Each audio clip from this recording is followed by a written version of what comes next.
everybody. My name is Evie. Um, the reason we haven't done videos in a long time is because our phone was broken, but we got it replaced on Katie, Catherine, and Bug's birthday. So we're back. um, so this is my introduction. I will tell you about myself. I'm a Generation 2 alter, but I integrated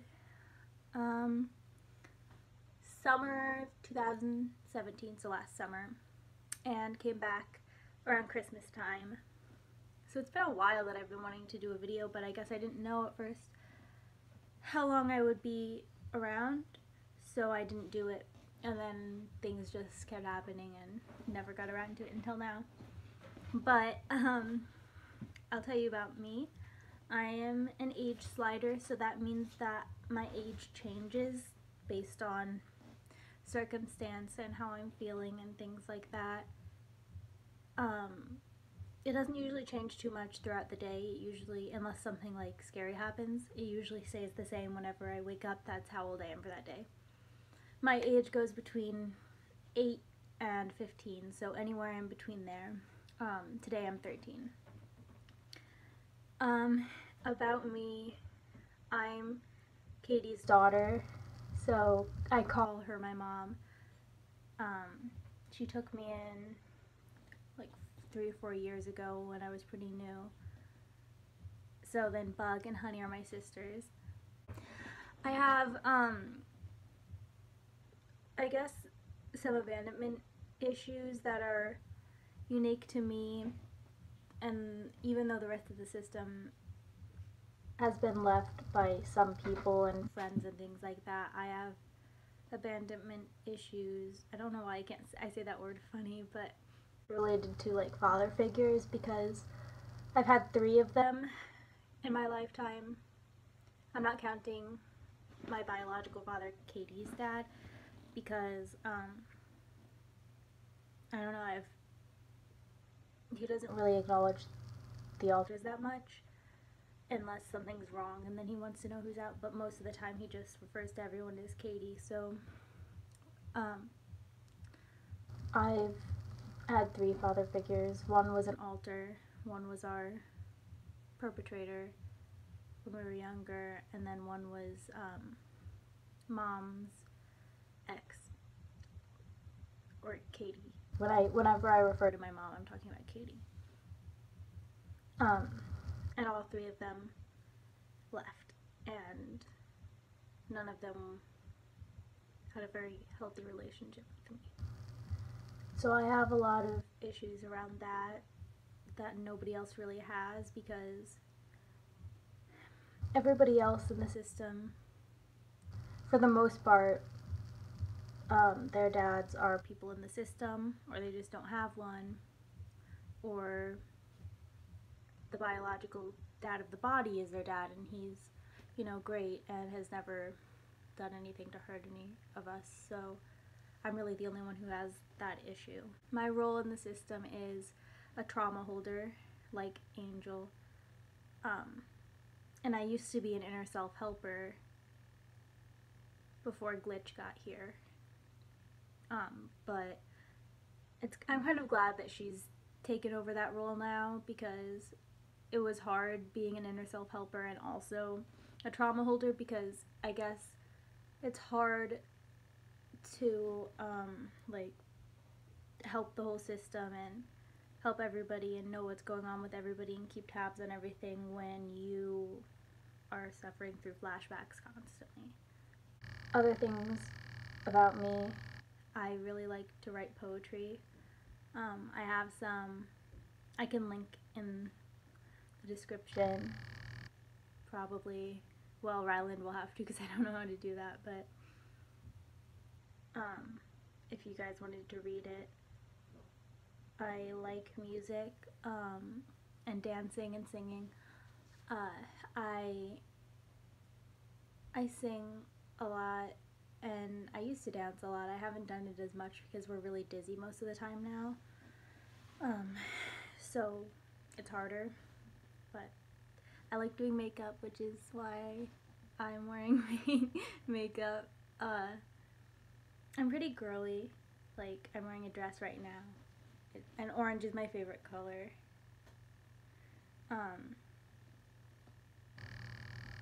I can link my Spotify playlist too because I have a pretty distinct music taste, I guess. I mean, it's kind of poppy, but not like just. I don't know. Anyway, so when I first came to the system in Generation 2 a few years ago, well, not when I first came, when Fabian first came. He was also Generation 2, but he was like several months after me. And when he first got here, we were really close, even though he's a lot older than me, even at my oldest age, but we were really close. And he started off being younger and then he aged up a lot, because he started off being around 15 or 16, I don't remember. And it was funny because Fabian and I are both gay, but we, at the time, both were trying not to be. And so we basically dated each other for a little bit, and it was really weird, and neither of us liked it at all. And now it's really weird because he's like 30. Okay, he's not that old, but he's like, I don't know, 21, I think. And I'm 15 at the oldest, so it's really weird. I mean, at the time when that was happening, I was like 15 most of the time because there was a lot going on and I was needed to be older. But yeah, anyway, that was. But we're still really close to this day. Like, he's probably my best friend in the system. And then Angel's probably my second best friend. Because Angel and I haven't been close as long. We just started kind of hanging out recently, but thing that I really like about Fabian is that he doesn't really treat me like a kid. Even when I'm like a lot younger, he just treats me like I'm his friend, and that's really awesome. Oh. I love American Idol. The reason I started watching it was because I had a crush on Jennifer Lopez, but I just got like obsessed with it, and so now I watch it every season, and I have like some of the old seasons on DVD, and I watch them, and it's just like it's my favorite thing to do, probably in the body, besides writing. It's just, I'm obsessed with it, and everybody kind of teases me about it, but it's just, I don't know. I get really, really into it. I'm like really angry when somebody I want to win or whatever gets out of the competition, or if someone who I don't like stays in. I just get so heated about it, and I'm not really a competitive person normally, so it's kind of funny. I'm probably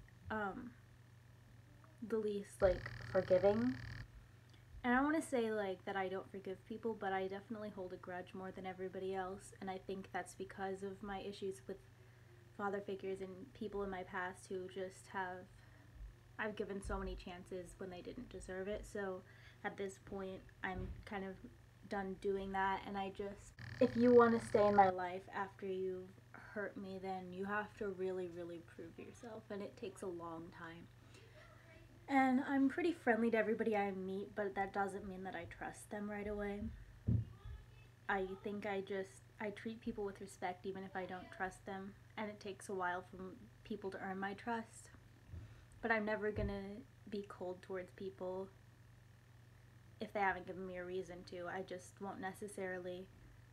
I'll always be wary of you until you've proven that I shouldn't be. And even then, that's happened a lot, and I've been wrong about people, so.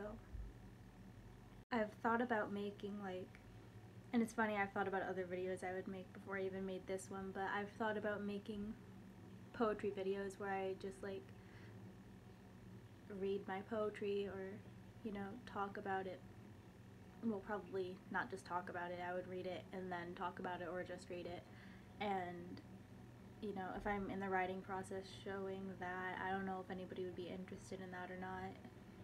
I guess that's just a big outlet for me, and I kind of always wanted to share it with a lot of people, and this is the most people that would ever read it, because I mean, I put it on like Writers Cafe, but not that many people see it. So the other things that people usually talk about are like flashbacks and stuff like that, and obviously I'm a trauma holder, so of course I have a lot of flashbacks, so I don't really need to say that. I mean, when I first came to the system, and not even when I first came, but like for a year after, at least a year, I didn't only hold my own flashbacks, but everybody else's. So I would get a flashback that belonged to maybe Jake, and I would know that he was the one going through it, and it was like I was watching him go through it, but I had to suffer through it also, instead of, that way he didn't have to go through it alone, or he didn't really even have to see it, I don't think. I think I saw everybody's flashbacks for a time, and that was really stressful, because at that time I wasn't age sliding, I was just an 8-year-old kid, and it was a lot to take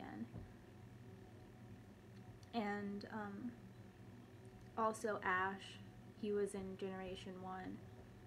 He's been integrated for a long time, but he was my second father. I don't know if you guys would be interested in me talking about him, because he was really the only abusive alter that we've ever had, who was abusive, not to, well, somewhat abusive to other people, not physically, but like very manipulative and abusive to us, emotionally, physically, everything. And there are a lot of stories, a lot of what that meant for me as his daughter. For a long time, nobody knew that I was his daughter, because he told me to keep it a secret, because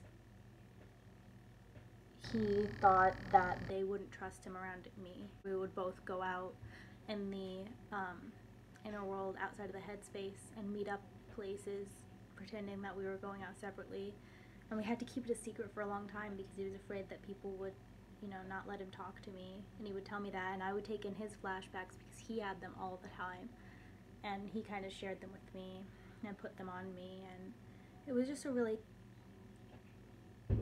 complicated relationship, I guess. But I don't know if you would be interested in that either. I thought maybe that was something I could talk about, because we've been afraid to talk about Ash. I think everybody else has been afraid to talk about him, just because of the stigma around DID, and it doesn't really help. Talking about an alter like that, you know, wouldn't help the stigma, but it's also something very real that we went through and have overcome.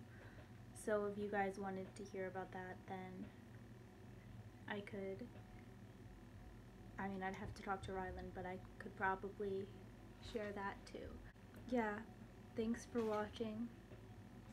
Let me know in the comments if you want to see any of those things I talked about. And